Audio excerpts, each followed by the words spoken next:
Bom, é o seguinte, é, vou virar para cá na minha câmera, tem algum zoom aí? Tem, né? Ó, Islã. O subtítulo do livro é Tem influência nos atos terroristas?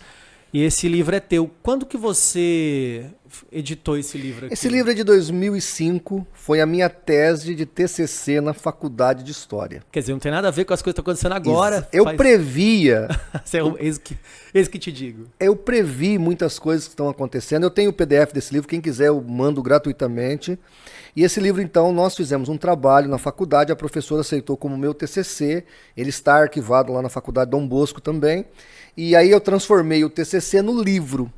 E eu previa muitas coisas do que está acontecendo hoje neste apanhado aí. E eu sim faço uma relação, ou eu relaciono a teologia islâmica como base fundamental do terrorismo. E você que está nos assistindo, pode observar. Quando há um atentado terrorista, vamos pensar agora o Hamas fazendo o que fez com Israel. Quantas instituições islâmicas no mundo se manifestaram contrário ao Hamas? Porque se o Islã era realmente pacífico, o Hamas em nível mundial fez o que fez, em nível mundial as facções islâmicas, porque o Islã não é um monobloco, Sim. Ele é tão... Tem facções, seitas também. Repartido ou tripartido como é o cristianismo, você tem 3 grandes grupos, né? Sunitas, xiitas e sufitas. Mas você não vê os grupos supostamente pacíficos, é que eu estou falando supostamente porque eu estou provocando, se posicionando contrário ao que o Hamas fez. Não só o Hamas, o Boko Haram, por exemplo... Nós estamos agora horrorizados com Israel, porque Israel é um país ocidental, então a gente fica horrorizado. É um país democrático, então a gente fica horrorizado. Mas o que o Boko Haram faz na África? Eles invadem uma cidade, pega 300 crianças, todo mundo aí ficou horrorizado com o filme aí, Som da Liberdade, que é um espetáculo de filme, mas ali mostra só da América do Sul, principalmente. Da América Latina e América do Sul. Mas quando você vê na África, o Boko Haram pega 300, 200 crianças, meninos e meninas para estuprar, violentar, em nome de uma fé. Porque o Alcorão fala que na guerra você pode ter essa liberdade de pegar escravas sexuais. Então, o Alcorão fala isso? Abertamente. Quem quiser artigo, documento, eu mando. Então o Alcorão, em questão de guerra... O muçulmano pode abusar e usar sexualmente as mulheres inimigas do Islã. Então quem segue o Islã de verdade são os terroristas agora. Olha, porque assim, tem essa questão, né? Quem segue o Islã são os pacíficos ou quem segue o Islã são os terroristas? É que na verdade o Alcorão ele não é tão simples como... A Bíblia já é difícil, sim, mas perto do Alcorão para interpretá-la, ela é fácil. Porque quando um livro é histórico, você percebe que é histórico, quando é poético, quando ele é uma hagiografia, que é uma história de um santo, por exemplo, vai contar a história de um profeta, é muito claro na Bíblia. Sim. O Alcorão, ele é a recitação. Então você pode ler o Alcorão, interpretar de um jeito, eu de outro, porque tem muito a ver com a visão, a cosmovisão pessoal que você coloca ali.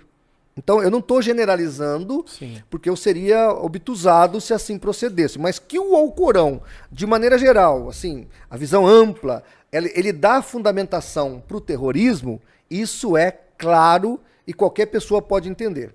Então, você estava falando de ser polido aí, só um parênteses, não vou esquecer. Desculpa a claro, minha interpolação, senão eu esqueço. Imagina, então numa conversa. Que é importante frisar isso. Você que está aí me assistindo, que está achando, o Martinez está sendo muito radical com a interpretação do que ele está dando do Islã. É só você voltar no dia 11 de setembro de 2001 e ver o que aconteceu, o que os pacíficos muçulmanos falaram. Qual foi a manifestação deles? Agora, qual é a manifestação deles? Eles se calam. Então, assim, o radical mata e o pacifista fala, cuidado, o radical vai te matar. Mas ele não se manifesta. Fecho a interpolação e te devolvo a palavra. Não, você já foi processado, né? Há quantas vezes você já foi processado, João? Aproveita aí e já fala. Quantas vezes já foi de processos? Então, Estou no 15º processo. 15º? Estou- Eu achei que era 10. Ei, mas teve um pastor que eu estive agora palestrando lá em Aracruz, o pastor Luciano, que é o pastor da primeira igreja de Aracruz, por causa de um outdoor contra a ideologia LGBT, ele já sofreu 35 processos. Me passou assim de largo, sabe? Com um outdoor ele Com passou. um outdoor ele me superou. E isso em 25 anos de trabalho apologético. Ele com uma única pancada já me superou. Mas nesses 15 processos que eu passei, todos eles, graças a Deus, até que eu venci, o 15º agora é que eu estou indo ao STF. Nós tivemos um processo dos muçulmanos contra nós, já que você começou a falar de islamismo. Sim.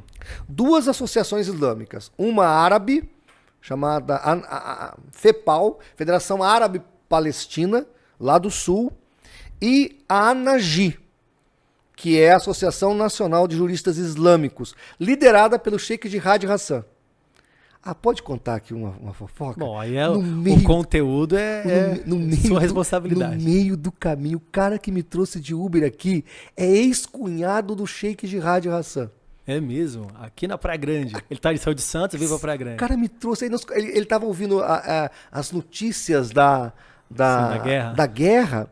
Veja, eu vou só reproduzir o que ele falou, não sei se é totalmente verdade. Aí ele falou, minha filha está lá na Líbia. Aí eu falei, como assim? Você casou com uma muçulmana? Ele falou, rapaz, eu casei com uma irmã de um sheik. Eu falei, olha, eu estudo religião, como é que chama o sheik? Sheik Jihad Hassan. Eu falei, puxa vida, meu mundo é muito pequeno. E é o Sheik Jihad Hassan, justamente. Inclusive, eu não vou poder falar tudo, mas o fato, olha como é que o mundo é pequeno. Né? O mundo é muito pequeno. A gente acha que o mundo é grande, mas o mundo é muito pequeno.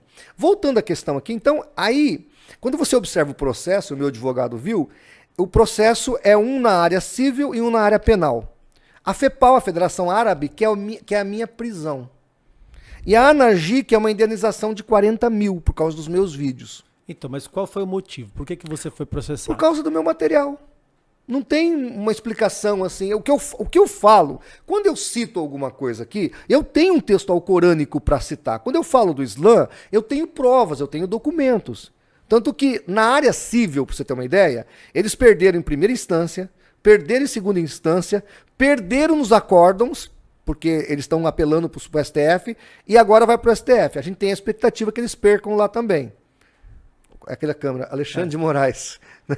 Faz assim para o Alexandre, porque agora eu estou indo para o STF. Estou indo para o STF, né? Então, brincadeiras à parte, o fato é que esse grupo, a ANAGI, quer apenas uma multa e tirar os artigos do ar. Mas a FEPAL, que é uma federação de juristas árabes, não tem brasileiro ali, é só árabes, eles querem a minha prisão. Tanto que o ano passado, se não me engano, se não me falha a memória, eu depus na Polícia Federal. Você foi chamado, intimado. Fui chamado à Polícia Federal. Então teve ali um depoimento, eu conversei lá na Polícia Federal da minha cidade, foi uma entrevista online, porque ainda estava um pouquinho aquela questão da pandemia, e a doutora Raquel, que é a esposa do pastor Áureo Vieira, que é o nosso companheiro no CACP, também já estou citando. Né? Se faltar alguém, depois ele depois a gente tem que olhar no grupo lá para ver se a gente esqueceu de alguém. Então, a esposa dele me acompanhou, porque o meu advogado, ele não é criminalista. Dr. Eliezer Melo, um abraço ao Dr. Eliezer, que fez o que fez por mim até hoje e pelo CACP gratuitamente. Bem. Se eu tivesse que pagar o Dr. Eliezer, eu devo a ele mais de R$500 mil. Para você ter uma ideia, uma defesa no STF não sai por menos que R$200 mil. É mesmo? E Sim. agora você vai ter que se defender por lá, não? Já estou me defendendo. É o doutor Eliezer já está me defendendo no STF. Entendeu? Essa primeira, porque passa pelo STJ, já passou essa fase e agora já está indo para o STF. Então o que acontece? Se eu tivesse que pagar um advogado, eu deveria, em dívida, eu teria mais de R$500 mil de dívida com o doutor Eliezer. É que ele, por amor ao CACP, como amigo, porque ele também me evangelizou antes de eu me converter, eu acho que ele se arrepende disso até hoje, ele deveria ter me deixado lá, né? Porque assim eu não daria tanto trabalho para ele.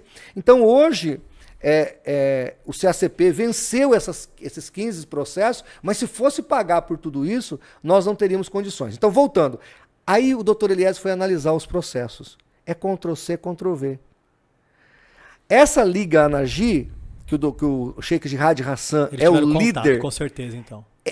o processo que ele montou é o mesmo do processo penal que a FEPAL, Federação Árabe Palestina, montou. É o mesmo documento. Por quê? Porque apesar de serem CNPJs diferentes, eles tiveram o mesmo objetivo, calar o CACP. Qual é o projeto deles? Eles atacam um instituto um pouco menor para criar jurisprudência e depois eles vão subindo juridicamente o nível. Para ganhar espaço. Para ganhar espaço. Porque a intenção é calar. Porque enquanto o Islã... Por exemplo, o brasileiro não conhece o Islã. É verdade. O brasileiro não tem noção do que é o Islã.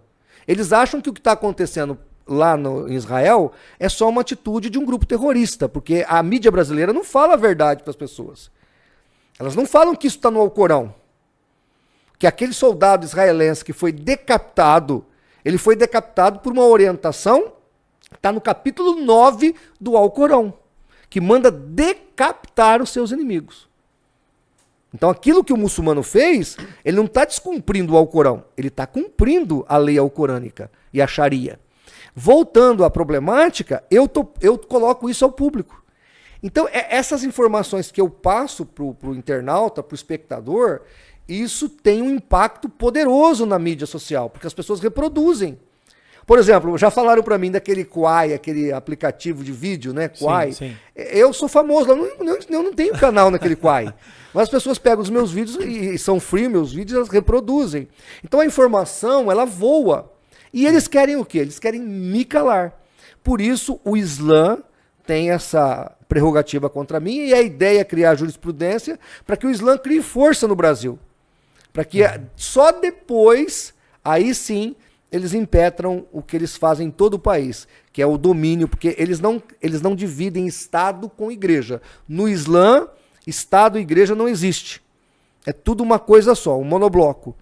E eles acreditam que o Islã tem que governar os dois aspectos, tanto no político quanto no religioso. Legal. Pessoal, a gente está falando dos livros aqui do CACP, então a pauta de hoje não é só sobre o Islã, é sobre vários assuntos aqui que a gente vai tratar de várias seitas e várias heresias. E tem um detalhe, para todo mundo que está assistindo aqui o podcast do Teologar, o pastor João Flávio ele está disponibilizando os PDFs de cada livro que tem aqui. Para você receber o PDF, aqui na descrição do nosso vídeo, nós colocamos o WhatsApp particular do pastor João Flávio. Que é público. Que é público, ele recebe as mensagens, é só você solicitar, eu quero o PDF do livro Islã, tem influência nos atos terroristas? Aí ele vai te mandar o PDF no seu celular, no seu WhatsApp, tá bom? O WhatsApp do pastor está na descrição do nosso vídeo aqui, tá bom? Na descrição do nosso vídeo. Nós temos aqui